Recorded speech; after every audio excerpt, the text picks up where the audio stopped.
बिस्मिल्लाहिर्रहमानिर्रहीम अस्सलाम वालेकुम। आज हमारी जो रेसिपी है वो गोलगप्पे की है, जो सभी लोगों को बहुत पसंद है। इसमें हमने 1 कप सूजी ली है और 2 टेबल स्पून हमने मैदा लिया है। इसको मिक्स करेंगे। अब इसमें टेस्ट के हिसाब से नमक इस्तेमाल करेंगे और हाफ़ टी स्पून जो है हमने बेकिंग सोडा लिया है। अब हम इसे मिक्स करेंगे और एक सख्त डो बना लेंगे।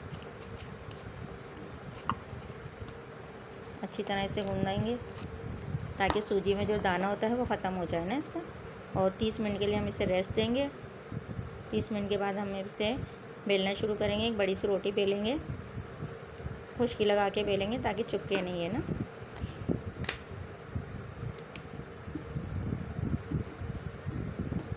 ये रोटी तैयार हो गई है। अब इसे 2.5 इंच के हम गोल गोल सर्किल बना लेंगे, जो हम किसी भी कैप की मदद से इसे काट लेंगे। अब ये फ्राई होने के लिए तैयार हो चुके हैं। माशाल्लाह से सबको कट कर लिया हमने। अब एक एक डालेंगे। तेल भी अच्छा खूब गर्म होना चाहिए और हम इसे छन्नी की मदद से जब तक इसके ऊपर छन्नी को रखेंगे जब तक ये फूल ना जाए। फूल जाएंगे तो फिर इसे हम पलट देंगे।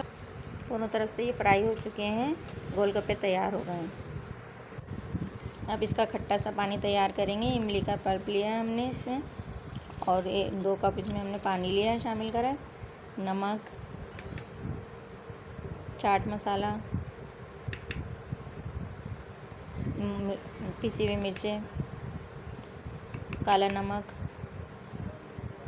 सौंठ और टाटरी बहुत थोड़ी सी मिकदार में इस्तेमाल करेंगे और इसे मिक्स कर लेंगे अच्छी तरह से। गोलगप्पे में आलू डाले हैं, चने डाले हैं हमने और रायता डाला है और मीठी चटनी इस्तेमाल कर रहे हैं। इंशाल्लाह आपको ये रेसिपी ज़रूर पसंद आएगी। बहुत ही अच्छे टेस्टी गोलगप्पे तैयार हुए हैं। इसका खट्टा खट्टा पानी तो बहुत ही टेस्टी लग रहा है।